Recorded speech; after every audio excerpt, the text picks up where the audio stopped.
Queridos irmãos, graça e paz do Senhor Jesus, vamos começar uma pequena série de 4 estudos sobre a vida e o ministério de nosso Senhor Jesus Cristo. Então vamos começar com a oração pedindo a Deus que nos ajude nesses estudos. Pai amado, muito obrigado por esse privilégio de poder ler sobre Jesus, compartilhar sobre Ele, aprender e ensinar sobre Ele, Senhor.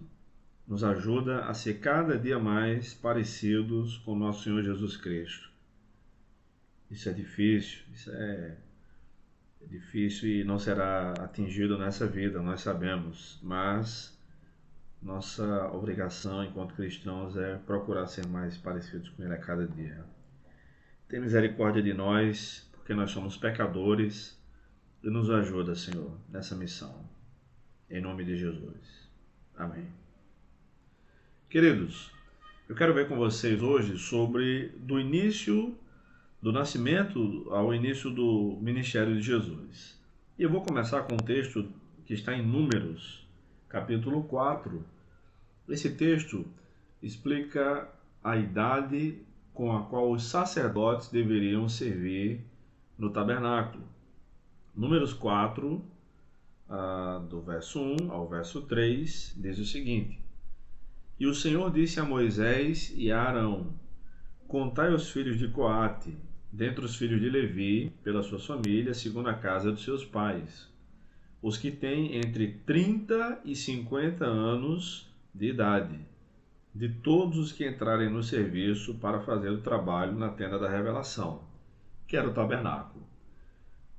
Então, os sacerdotes podiam servir no tabernáculo apenas dos 30 aos 50 anos. Porque 30 anos era a idade foi a idade que Deus considerou de maturidade para serviço no templo, tá? E é interessante que, conforme eu vou ler para os irmãos aqui agora em Lucas, capítulo 3, verso 23, diz o seguinte: Ao começar seu ministério, Jesus tinha cerca de 30 anos. E aí ele segue com a sua genealogia. Era como se pensava, filho de José, filho de Eli, e aí por diante, tá?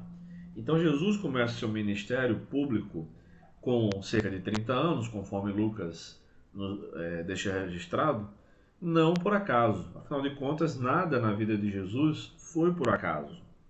As pessoas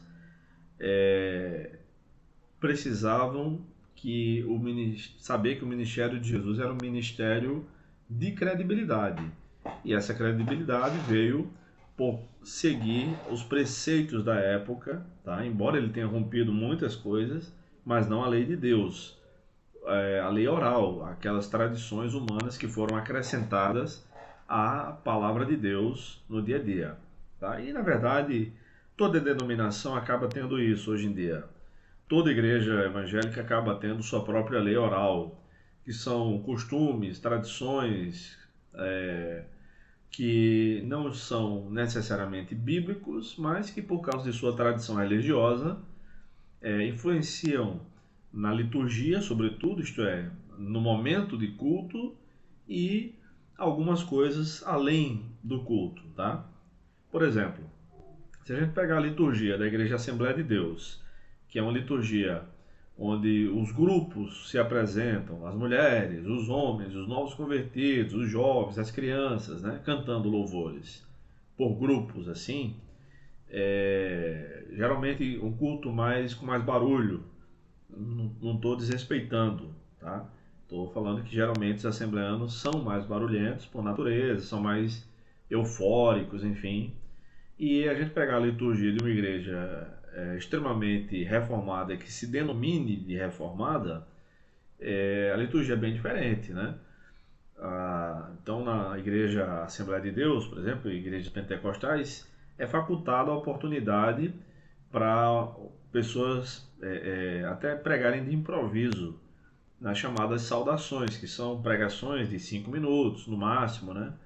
Enfim, nas igrejas reformadas não, segue-se um boletim onde se tem até a leitura bíblica que será feita, quem vai orar, qual o tipo de oração, se é uma oração de contrição, de arrependimento, uma oração de exaltação a Deus.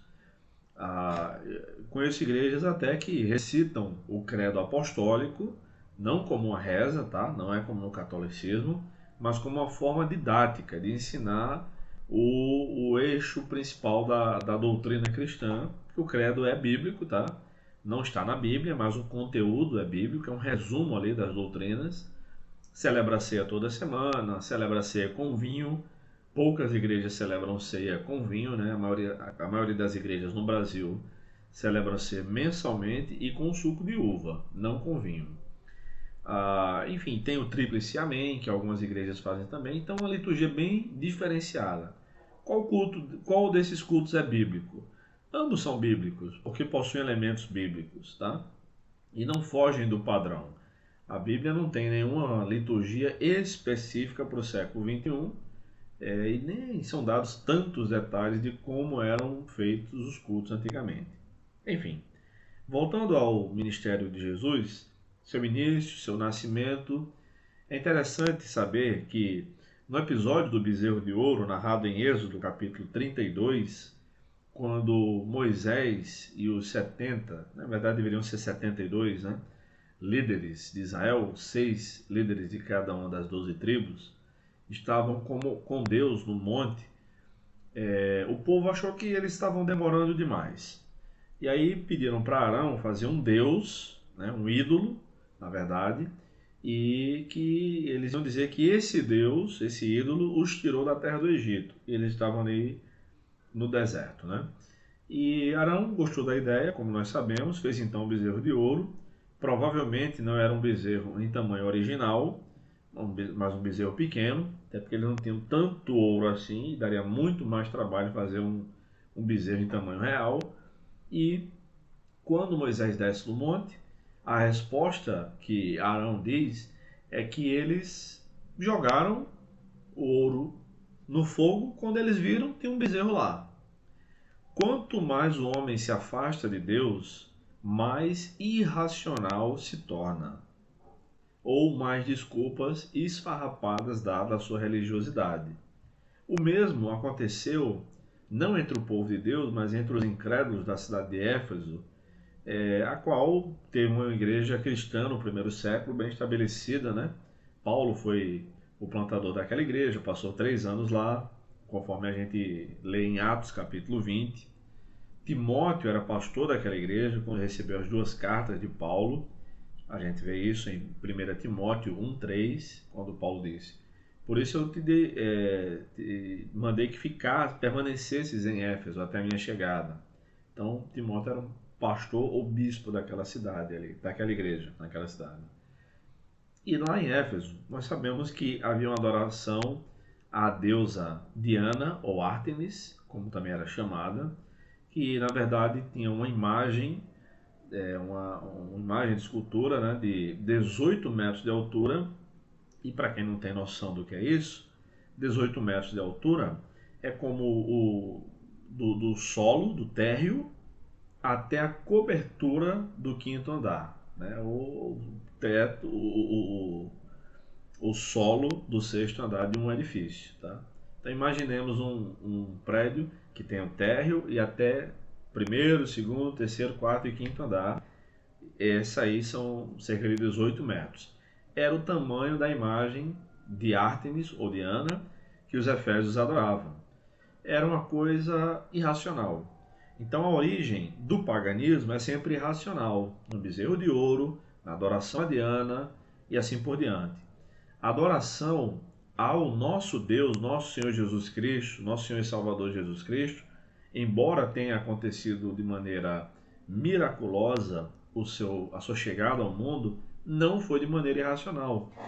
A gestação, a gravidez de Maria foi gerada pelo Espírito Santo, mas ele nasceu como qualquer um de nós nascemos, tá? Aliás, ele nasceu de parto natural, obviamente, né? O parto cesariano não existia na época. E ele nasceu de uma mulher, tá? Então, desde a origem da encarnação de Jesus Cristo, embora seja um milagre, mas tem esse detalhe, não é uma questão irracional, como no paganismo. Bem, então a chegada de Jesus ao mundo, a sua encarnação, é assim. Então, em relação ao seu nascimento, Jesus nasceu em Belém, tá? E é interessante que ele foi gerado pelo Espírito Santo, estava ali com seu pai de criação, José, Maria estava grávida dele, e aconteceu que ele nasceu em Belém para que acontecesse o cumprimento da profecia de Miqueias. Nós sabemos hoje, nós dizemos hoje que é Miqueias 5:2, né? Na época não havia capítulos nem versículos, hoje sim há, e foi ali que ele nasceu, tá? Então Jesus é da tribo de Judá, o descendente de Davi, aquele que deveria reinar, e é assim que o Novo Testamento começa. Livro da genealogia de Jesus Cristo, filho de Davi, filho de Abraão. Filho aí não no sentido primário, né? Davi era o pai dele, mas descendente de Davi, que por sua vez era descendente de Abraão. Então Jesus tinha realmente o direito de reinar, porque o trono nunca se apartou da casa de Davi. Ele veio como servo, mas voltará como rei. Aí nós estaremos no período que a Bíblia chama de milênio. A passagem que fala claramente sobre isso é Apocalipse capítulo 20, do verso 1 ao verso 6. Aliás, 6 versículos que dão manga, né, pano para muita manga. Tem acontecido muitos debates sobre isso, mas eu acredito que será um período literal de 1000 anos em que Jesus reinará aqui na Terra. Então a gente percebe que o Natal, isto é, o nascimento de Jesus, não aconteceu em 25 de dezembro como a gente imagina. Mas isso aí a gente já sabe, tá? Mas não tem problema a gente celebrar em 25 de dezembro, em 8 de dezembro, em 1º de janeiro, enfim. O importante é que celebremos, porque Jesus veio ao mundo e a gente sabe que em dezembro, em Israel, é inverno. É inverno no hemisfério norte. E costuma ser bem frio em Israel, chega até a nevar. E conforme o relato de Lucas, que os anjos, Lucas capítulo 2, os anjos apareceram aos pastores que estavam no campo, e em dezembro eles não fazem isso, porque neva, né? É muito frio, então eles não levam as ovelhas para o campo em dezembro. Muito provavelmente Jesus nasceu em outubro. A gente sabe disso conforme o relato de Zacarias, né, no nascimento de João Batista, que acontece também em Lucas, capítulo 1. E veja só, Zacarias, pai de João Batista, é informado que vai ser pai. Ele já era velho, Isabel, sua esposa, também já era velha, e João Batista nasce 6 meses antes de Jesus. O turno que Zacarias estava ali, pelo turno que a gente sabe, não é turno manhã ou tarde. Tá? Era um turno estabelecido no livro das Crônicas por Davi, que deveria durar 15 dias para os sacerdotes, daqueles sacerdotes que eu comecei lendo o texto, em Números capítulo 4, entre 30 e 50 anos. Então Zacarias não era tão velho assim, tinha no máximo 50 anos, tá? Mas era velho, considerado velho para aquela época. Ele tinha que ficar 15 dias ali servindo no templo. Na época de Jesus, no primeiro século, havia tantos sacerdotes que, de acordo com a Bíblia de Estudo Almeida, as pessoas tinham esse privilégio de servir apenas uma ou duas vezes na vida. Se com 30 anos ali ele pudesse servir, provavelmente ele ia ter mais uma chance na vida. Mas se a primeira vez do turno de 15 dias caísse para ele por volta dos 40 e tantos anos, nunca mais ele voltaria a servir. Seja como for, quando a gente compara o turno de Zacarias com o calendário judaico e o nosso calendário, chegamos à conclusão que se a gestação de Maria foi de 9 meses, como deve ter sido, Jesus nasceu em outubro. Tá? Bem, o Natal é a festa em comemoração do nascimento do Senhor Jesus Cristo. Seu nascimento foi profetizado por servos de Deus ao longo do Antigo Testamento, foi anunciado pelos anjos, pelos pastores, aos pastores, enfim, celebrado pelos anjos, foi cantado por sua mãe, tudo isso em Lucas 1, foi glorificado por simples pastores do campo, Lucas capítulo 2, foi agradecido por uma profetisa, a profetisa Ana, que estava lá no templo, foi adorado pelos sábios, conforme Mateus capítulo 2, foi temido pelas autoridades, também conforme Mateus, Herodes teve medo disso, e hoje quase todo mundo celebra aquele que nos dá vida. Então, em relação à data, ele não nasceu em 25 de dezembro, mas ele nasceu. E Jesus foi criado como qualquer menino judeu, mas provavelmente não tenha estudado na escola dos fariseus, na sinagoga, para se tornar um rabino. Tá? Ele não estudou. Deve ter estudado na sinagoga até os 12 anos, como um menino normal. Não há nada, biblicamente, que desautorize isso. Né? Provavelmente isso aconteceu. Então, em relação ao seu nascimento, há uma certa confusão naqueles presépios que são feitos no fim do ano, né? No período do Natal e tal. Aquele encontro entre os magos e os pastores no nascimento de Jesus nunca ocorreu. Os pastores chegaram na noite do nascimento de Jesus, ou seja, eles estavam pertinho de Belém, pertinho do nascimento, pertinho do lugar onde Jesus nasceu. Os magos não, e os magos chegaram um tempo depois. É interessante fazer algumas observações sobre os magos. Lucas é quem menciona os pastores, Mateus é quem menciona os magos. E esses magos eram sábios, provavelmente vindos da Babilônia. Afinal de contas, o povo hebreu foi escravo na Babilônia por 70 anos. E eles tinham também uma esperança messiânica por conta da esperança messiânica, a esperança da chegada de um Salvador, tá? A esperança de um Messias, por causa do povo hebreu. Hoje em dia, nós temos duas palavras para distinguir a questão do estudo das estrelas, do estudo dos astros, cientificamente e, digamos assim, religiosamente. Então, os cientistas são os astrônomos, os religiosos ou os místicos são os astrólogos. Naquela época, todos eram chamados de astrólogos, ou magos, ou sábios. Então esses magos aqui não eram magos feiticeiros, eram sábios, eram pesquisadores. Provavelmente os chamaríamos hoje de cientistas, de astrônomos até. E eles foram conduzidos por Deus, chegaram até Jerusalém, conversaram com Herodes, o que indica que eram autoridade, senão Herodes não seria recebido de surpresa. Herodes mandou chamar, eu estou resumindo para vocês o que está em muitas passagens aqui do Novo Testamento, tá?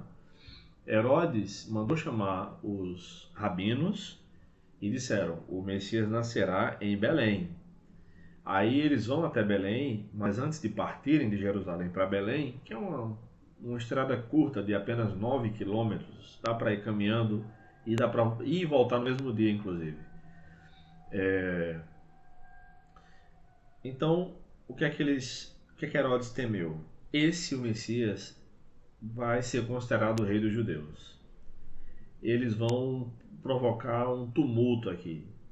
Então, ele pensou e falou para os magos, quando vocês tiverem adorado ele, voltem e me digam exatamente onde ele mora, porque eu quero ir lá adorar.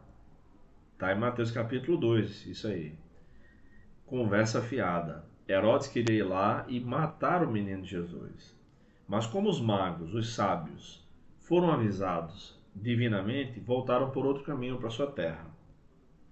Herodes, então, percebendo que já tinha dado tempo deles irem e voltarem, né, talvez alguns dias ou semanas, enfim, então mandou que os soldados fossem até Belém e matassem todas as crianças de 2 anos para baixo.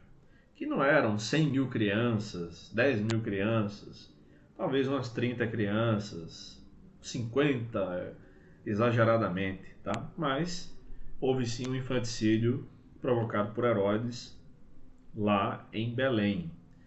Contudo, Jesus não foi atingido.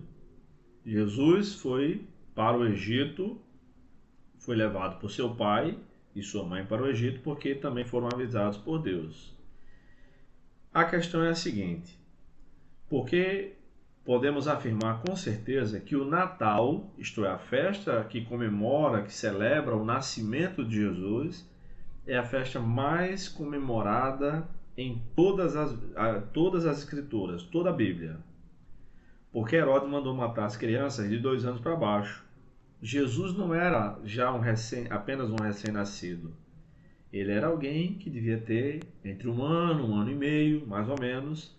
E aí, para não errar, Herodes mandou matar as crianças de 2 anos para baixo. Claro que ele não queria que sua popularidade diminuísse, mas ele queria muito menos que houvesse uma revolta judaica por conta daqueles que eles esperavam e consideravam rei. Então, se Jesus fosse recém-nascido, como muitos pensam, né, que os magos se encontraram com os pastores ainda na manjedoura, não, aquilo nunca aconteceu, gente, tá? Aquele encontro nunca aconteceu. Os pastores chegaram e adoraram Jesus na noite do seu nascimento. Os magos chegaram meses depois, provavelmente quando Jesus já devia estar aprendendo a andar e a falar, enfim, já era um bebezinho, fofinho, e já aquela coisa que quando a gente vê um bebezinho fofinho da família, né, ou de um amigo, a gente quer colocar no colo, brincar um pouquinho e devolver para os pais. Então, Jesus já devia ser um menininho grandinho. Por isso, o Natal ainda estava sendo celebrado e é a festa mais celebrada em toda a Bíblia. Mais de um ano depois, com certeza mais de um ano depois, foi quando os magos chegaram lá e encontraram o menino Jesus. Mais um detalhe sobre os magos. A Bíblia não diz que eram 3, nem informa a quantidade de magos.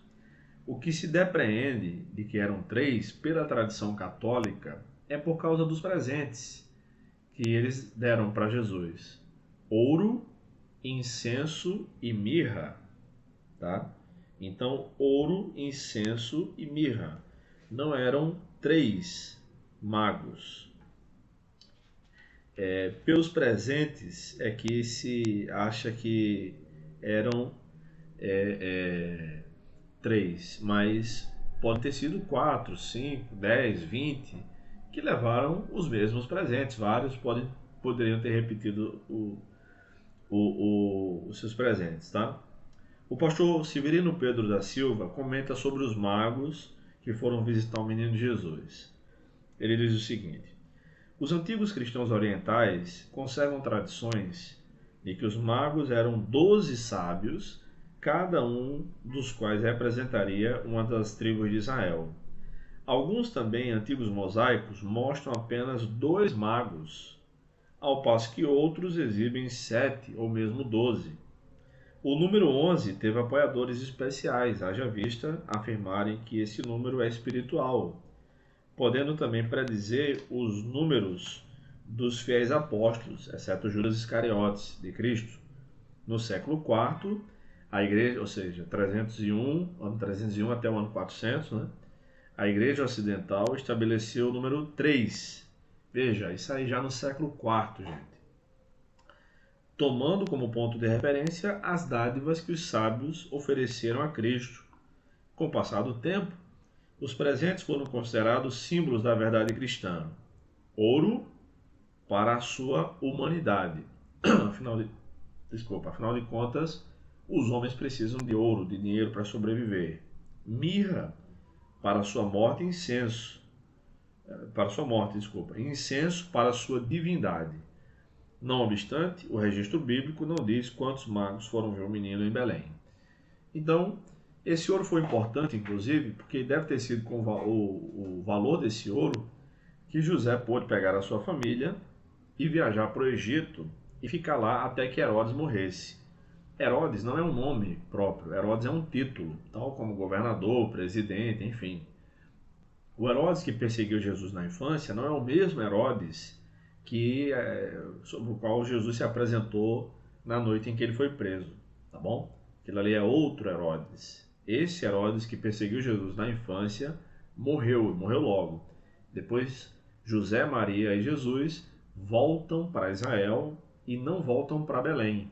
Voltam para Nazaré, onde Jesus cresce, naquela cidade que era considerada uma cidade muito promíscua, inclusive, e até a gente vê no capítulo 1 do Evangelho de João, Natanael, né, com certo sarcasmo, dizendo assim, né?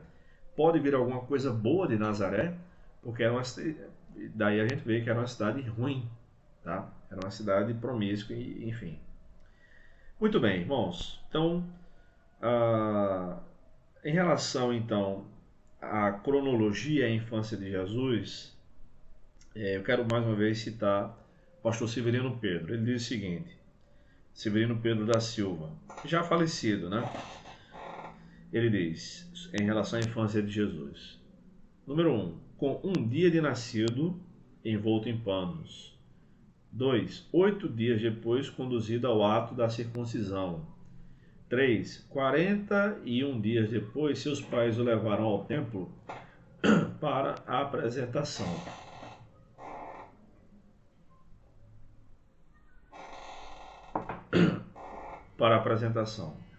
Número 4, talvez 2 anos ou menos mais tarde, é visitado pelos magos, como acabei de explicar, que o encontraram numa casa e não numa manjedoura. Número 5, não sabemos que espaço de tempo ele passou no Egito, mas antes dos 12 anos aconteceu o regresso. Número 6, após os seus 12 anos, as escrituras falam mais algumas referências à sua vida física, né? Em Lucas capítulo 2, verso 43 ao 46, Jesus está conversando com os mestres da lei no templo, e aquilo é praticamente considerado o seu bar mitzvah. O bar mitzvah, que significa filho da responsabilidade, é uma cerimônia onde os judeus consideram o menino que se formou homem aos 12 anos, tá? Basicamente na idade que as crianças entram na puberdade, né? O conceito de adolescência é relativamente recente, tá? Não é muito antigo não.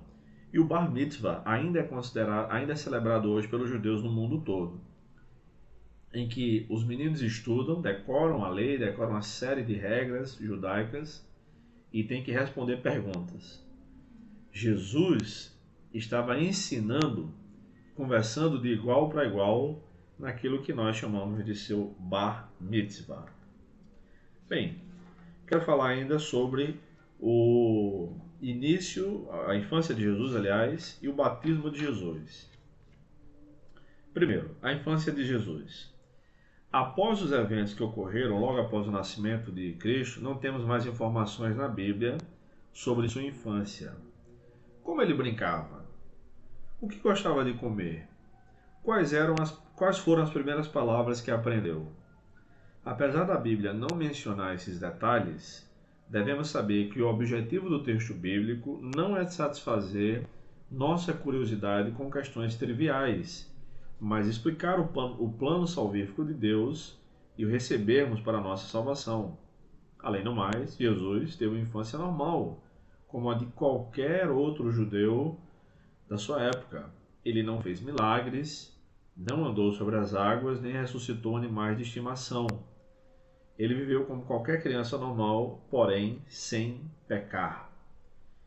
Então é interessante isso, que a infância de Jesus, esse período dos seus 12 aos 30 anos, ele começou a trabalhar na carpintaria com José. Aliás, ele foi considerado carpinteiro, né, no Evangelho de Mateus, filho do carpinteiro, aliás, no Evangelho de Mateus, e carpinteiro no Evangelho de Marcos.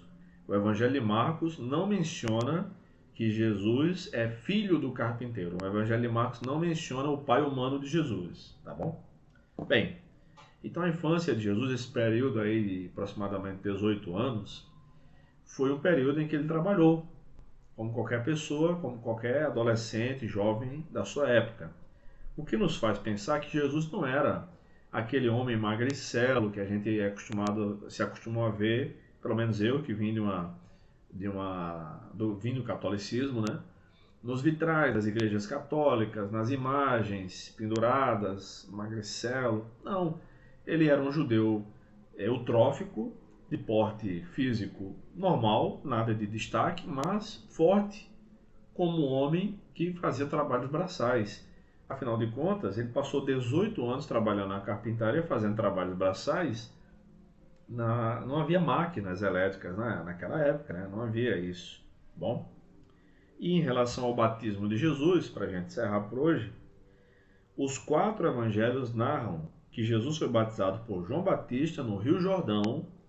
Todavia, João é discreto e diz de maneira indireta, dando mais ênfase na pregação de João do que no batismo de Jesus. Tá? O João evangelista é mais discreto. A gente vê isso em Mateus capítulo 3, Marcos capítulo 1, Lucas capítulo 3 e João capítulo 1 também. Mas por que ele foi batizado? Já que o batismo de João era para arrependimento de pecados e Jesus nunca pecou. Essa é uma questão interessante. O grande teólogo nazareno, já falecido, Henry Horton Wiley, comenta sobre o batismo de Jesus o seguinte: o batismo de Jesus foi sua iniciação no cargo de Messias ou Cristo. Não quer dizer que ali ele recebeu um espírito chamado Cristo, não. Ele já era o Messias, ele já sabia que era Deus e tudo mais. Mas foi sua iniciação. Como no caso da circuncisão, o rito não era uma simples formalidade desprovida de significado, mas que marcava o início oficial de seu ministério mediador. E aqui se juntam, de novo, num só mediador, as linhas subjetivas de desenvolvimento. Esta última na consagração de sua idade adulta madura e perfeita à vocação de Cristo. E a primeira na aceitação de Deus em sua oferta e unção oficial de Deus se fez sobre ele. Tá? Então Jesus cumpriu tudo o que se esperava cumprir de um judeu de sua época. Ele nasceu naturalmente, embora a concepção não tenha sido natural, tenha sido milagrosa. Foi perseguido, mas sobreviveu por intervenção divina e aprendeu a andar, aprendeu a falar, aprendeu a fazer sua higiene pessoal sozinho, à medida que o tempo foi passando, aprendeu a ler e a escrever na língua de sua época, no aramaico. Aprendeu hebraico também, a gente vê que ele lê a lei em Lucas capítulo 4, e a lei era lida nas sinagogas. Ainda hoje é assim, apenas em hebraico, com tradução para o vernáculo, isto é, para a língua local. Então Jesus pelo menos era bilíngue, mas tem um episódio no Evangelho de João que diz que um grupo de gregos o procurou. Provavelmente eles conversaram em grego também. Se foi assim, Jesus era no mínimo trilíngue, tá? É possível que tenha aprendido latim também, já que Israel, nos tempos bíblicos, era uma colônia romana. E, aliás, o único país que fala latim como língua, tem o latim como língua oficial ainda hoje é o Vaticano. Se for assim, então Jesus era poliglota, né?